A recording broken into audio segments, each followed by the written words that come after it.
Kita ke Maluku Tengah, Tribuners. Limbah medis menumpuk, Direktur RSUD Masohi ngaku tersendat masalah anggaran.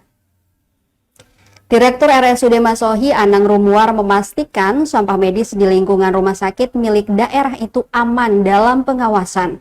Hanya saja kini terkendala anggaran untuk pemusnahan sampah dengan kategori B3 atau bahan beracun dan berbahaya itu.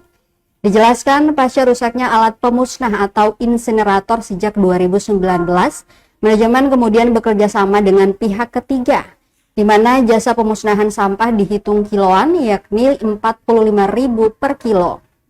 Sementara produksi sampah di RSUD mencapai 600 kg per bulan. Direktur RSUD Masohi Anang Rumuar mengatakan masalah anggaran itulah yang menyebabkan pemusnahan sampah medis di Rumah Sakit Umum Daerah atau RSUD Masohi tersendat. Pihaknya pun telah berkoordinasi dengan Dinas Lingkungan Hidup Maluku Tengah untuk perbaikan insinerator.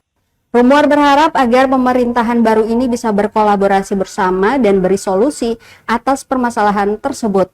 Diberitakan sebelumnya tumpukan sampah B3 di lingkungan Rumah Sakit Umum Daerah Masohi menjadi sorotan publik beberapa waktu belakangan.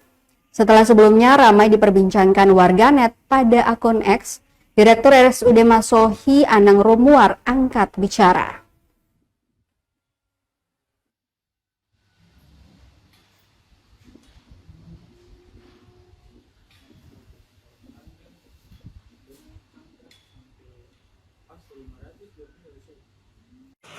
Download Tribun X sekarang, menghadirkan lokal menjadi Indonesia.